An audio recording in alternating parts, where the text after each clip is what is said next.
Good morning, ladies and gentlemen. In today's video, I am going to be discussing last night's game between the Milwaukee Bucks and the Portland Trailblazers.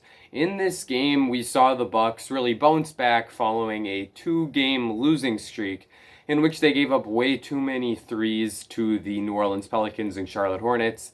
And in this game, they did a really nice job of limiting how much the Trailblazers were able to do from the perimeter. The Bucks themselves got really hot and were able to make 21 of their 42 three-point attempts, a 50% conversion rate, and that is why they were able to win this game in such lopsided fashion, coming away with a 134 to 106 victory. But the reason why they were in position to be scoring at those high levels and running away from the Blazers in this game was because of the adjustments they made on the defensive end of the floor. In this game, I saw the Bucks playing a different scheme than they really have at any point in the last 3 years. Brook Lopez was guarding much higher on the pick and roll than I really think that I have ever seen him do in his time in Milwaukee. They had him playing up above the three-point line to cut off Damian Lillard and limit what he was able to do with his pull-up jumper, and it was pretty effective as Lillard was limited to 17 points on 6 for 13 shooting. But a key point here for me was that Lillard made just 2 of his 7 three-point attempts. This is a guy that averages upwards of 10 three-point looks per game, and usually the Bucks give up more three-point attempts to opposing players than they even average because of their style of defense, where they allow numerous three-point attempts to opposing teams throughout the game that a normal team would not give up. But today, this adjustment to put Lopez higher up on the pick and roll limited Lillard and what he was able to do from downtown. The Bucks are also switching some pick and rolls at times where Lopez was out of the game and Giannis or Bobby Portis were manning the big man position. And I think that that was another contributing factor in the lack of pick and roll offense production for the Trailblazers.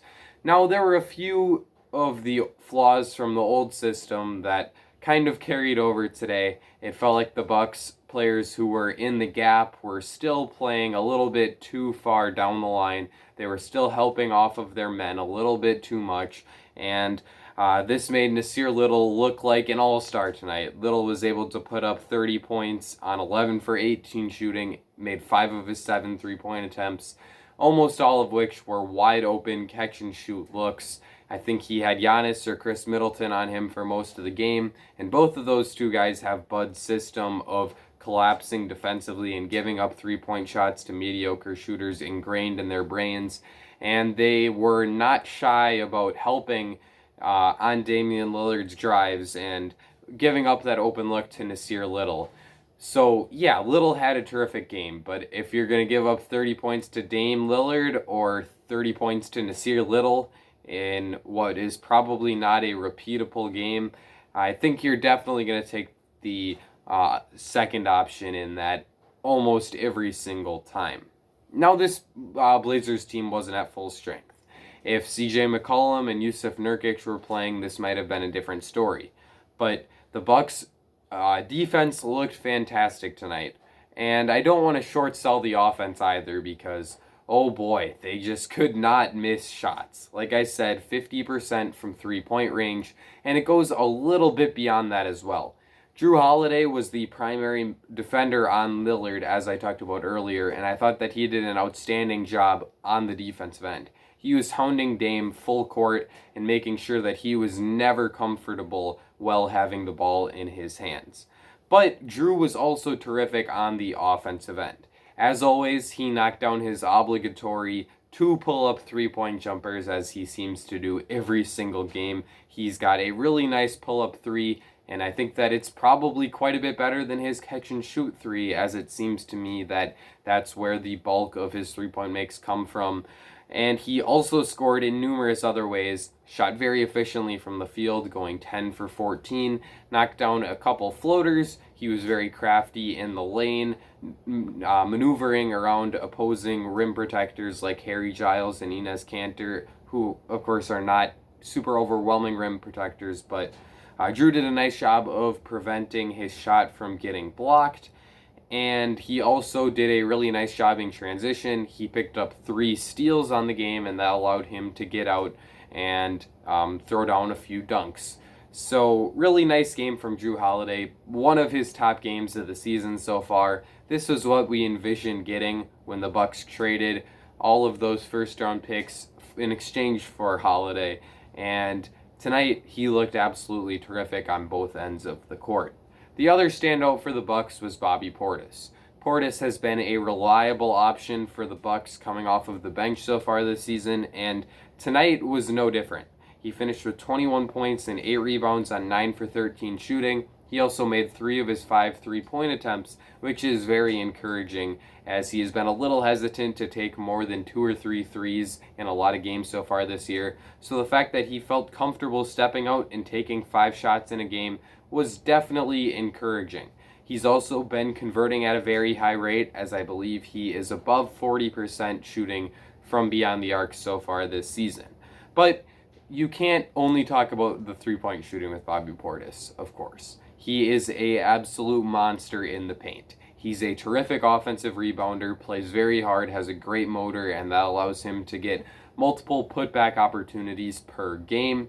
He also has a really nice mid-range jumper from spot-up looks, and he is strong enough to take real advantage of mismatches in the post. He scored in all of those different ways during this game, and that allowed him to really have a strong impact for the Bucks coming off the bench. He wasn't the only guy on this Bucks bench that had a huge game, though. DJ Augustine and Bryn Forbes both finished with 13 points. Augustine finished 4 for 6 from 3, and Forbes was 3 for 5 from beyond the arc. That's what these two guys need to do. They need to knock down their open 3-point attempts on catch and shoots, because those are certainly going to be open for them in the playoffs, as Giannis and Chris are able to generate a lot of really good looks for their teammates. And tonight, both of those two guys were on from downtown. So that kind of bench production is very important, especially when you're a team that has been so leaning so heavily on your starters like the Bucks have so far this season. So really nice performance from those two. All of this, and we haven't even mentioned the 2 stars yet in depth. Giannis and Chris Middleton both had extremely efficient games. Giannis had 18 points on 8 for 11 shooting.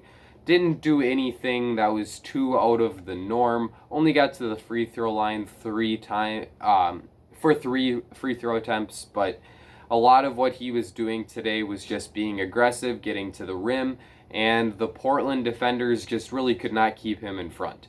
He was super efficient scoring the ball, as I said before, and I think that had he been a little bit more aggressive and had this game been closer, he could have piled up much more than 18 points. He also made some really nice kick-out passes after he drove to the lane, as he finished with 6 assists in this game. The other all-star for the Bucks, Chris Middleton, had a terrific night, scoring 17 points on just 6 shots. He made 5 of those 6 and was 4 for 4 from downtown. What really stood out to me, though, was the passing. Chris Middleton has really taken a step forward in his playmaking, and that was a jump that he needed to make in order to become the high-volume, high-level shot creator that the Bucks need him to be. He's able to make really nice reads out of isolations, as he's always been a terrific jump shooter in those situations, but now he has evolved to be able to find kick-out passes or skip passes or find a guy cutting to the rim for a layup. This is really important for Chris, because in late game situations where he has the ball on the wing and is looking to create a shot for himself, he now also has that extra oomph that he can use to find someone with a terrific pass.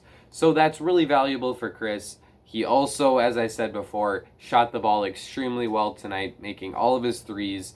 I guess you could have even said that he was 5 for 5 from 3, because one of his 3-point makes was wiped off the board by a Brook Lopez offensive foul in the early minutes. But the Bucks overall were just an absolute menace on the offensive end of the floor, and that's how they were able to put up 134 points. The only thing that was a little bit troublesome was Dante DiVincenzo's continued struggles shooting the basketball. He was just 2 for 10 in tonight's game, and that is continuing a stretch that dates back a couple weeks in which he has really had a hard time putting the ball in the basket. This is really disappointing because Dante had a great start to the season, and it looked like his jump shot had taken a real leap in terms of the rate at which he was able to convert on it. I'm not super worried because it's still a pretty small sample size and you would expect some regression back to the mean for Dante. And perhaps that's exactly what this is. After his hot start, he's just regressing to the mean with a pretty intense slump. But you would like to see him start to knock down a lot more of these open three-point looks that he has been able to get, because it's not like he's taking contested pull-ups. Most of these are wide open catch and shoots. So looking for a bit more consistency from Dante DiVincenzo, but there's not too much to pick apart here from the Bucks tonight. This was a great team win for the squad, and they were able to beat a playoff team, although they were shorthanded, in the Portland Trailblazers, and that's certainly a nice night. I think that I covered everything that I wanted to cover, so let me know what you thought of this game in the comment section down below. I would have liked to touch on Nasir Little a little bit more, but I think I covered him a little bit in the beginning of the video, so I won't say much more on that. Leave a like and subscribe if you enjoyed this video. That's going to be it for me, ladies and gentlemen. I will see you all again very soon.